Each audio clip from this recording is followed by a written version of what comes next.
new day, and we get to get in here and talk about how the Ark of the Covenant was captured. Dun dun dun. Yep, it's Bad News Bears. All right. 1 Samuel chapter 4 through 6 is where this story comes from, and Israel makes a big boo-boo doing what they do in this passage. All right, so they messed up big time, and we're going to be talking about that today. But the point of this is God showed the Philistines that He is the one true God, and even though the Israelites were not doing what was right, God still showed Himself to the Philistines. The Philistines got to see who God is. And they were scared. They were scared. So, what's our verse that we've been going to? It's Jeremiah 10:6, and it says, "For as much as there is none like unto thee, O Lord, thou art great, and thy name is great in might." And so we need to remember that. God is great. His name is great. And we can't drag that through the sand, through the dirt. We got to make sure we understand that. That's one of the 10 Commandments is make sure you don't take the Lord's name in vain, right? And we need to make sure that other people know who God is and that His name means something.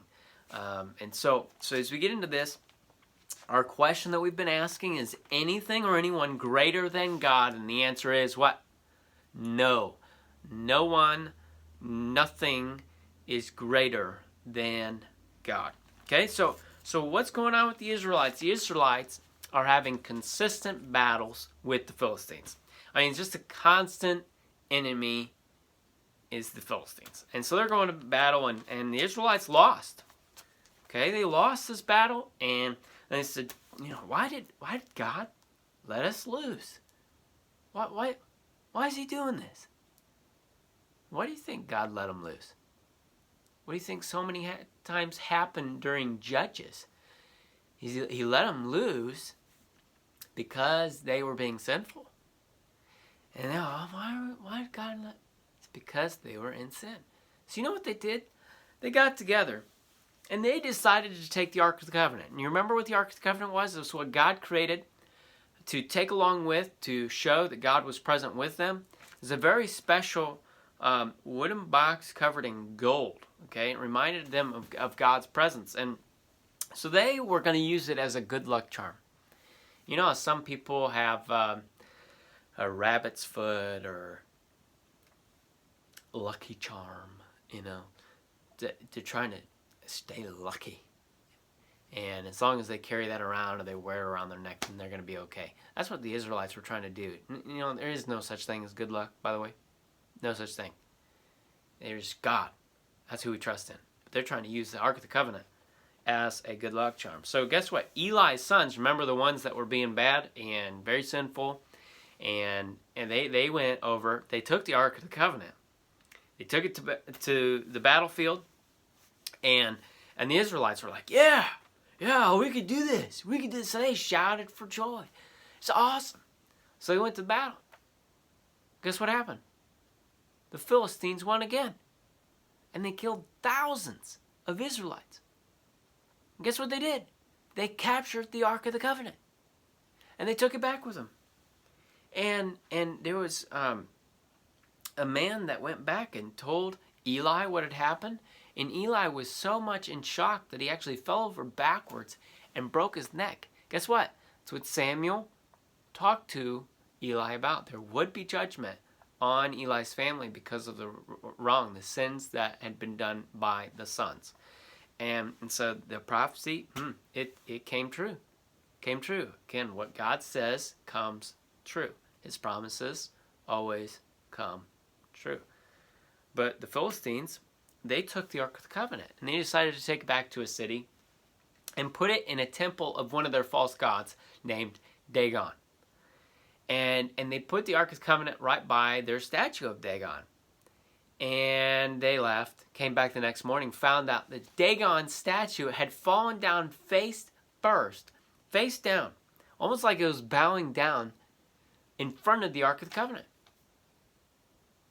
Well, maybe a big wind blew through, right? So they put it back up, stood back up, left. Next morning, guess what happens? Back down.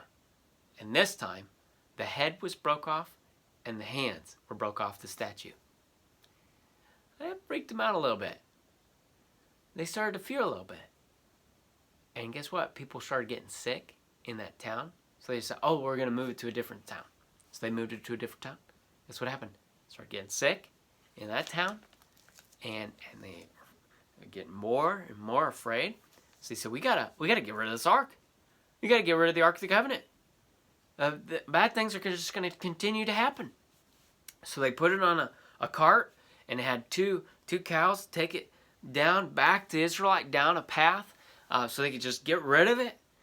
And God led those animals back to Israel, bringing that Ark of the Covenant right back to where it needed to be, where it belonged, not as some good luck charms you could take and take out with you and win things and do whatever you want with it.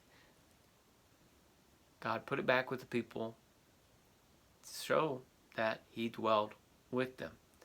Now, people need to learn a lot, didn't they? They need to stop sinning. They need to stop ignoring him. They need to stop using God and start worshiping God, right? And so this is what happened. They got back. And you say, how does Christ connect with this whole story? Christ connects because the Ark of the Covenant was a sign. It was a symbol that God was with the Israelites.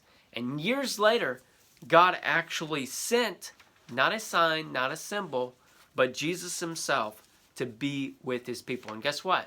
Jesus had a name. It's called Emmanuel, and it means God with us. So there is the connection. All right, so what are our questions? Make sure that you're paying attention. What did Israelite do to think that they were going to win the battle? They went and got the Ark of the Covenant. Eli's sons went and got the Ark of the Covenant, brought it to the battlefield. Who won the battle? What do you think? The Philistines. Yep, the bad guys. They won. Bad guys won. What happened with the Ark of the Covenant? The Philistines took it, put it in the temple with their statue of Dagon, the false god. And guess what? Things started happening. Bad things. Statue fell over. The head broke off. The hands broke off. People started getting sick. And then it ended up being right back with Israel because they were too afraid. Philistines got to see God that day. So why did Israel lose? It's because they were sinning, trying to use God to be a good luck charm. That's not the way it works. What action did God show his presence later on, years later? How did God show his presence among the people, that he'd be with them? He sent Jesus, his only son. His only son to minister among the people and to die and to rise again, conquering sin and death, giving us salvation. So, how do we try to use God as a good luck charm sometimes? Well, whenever we want something, I'll talk to God now. Instead of talking to God consistently, we just try to use God as a luck charm, good luck charm. Well, maybe if I use his name in this, praise Jesus, then all of a sudden I'll get my way. Not quite how it works, okay? We need to be worshiping God, not using God. It's so important. So what's our activity for today? Well, you can play hot potato. You say, what do you mean? Well, you have some music going, and maybe you have like a ball, or you actually get a potato. Ask your parents. And as the music's going, you pass it around to each person like it's a hot potato. And then all of a sudden the music stops. Whoever has it gets to state what God can do for them. Now God shows himself mighty for them. So we get to talk about God today in our activity. So I hope you enjoy that. Hope you have a great rest of your day. We will see you soon, Lord willing.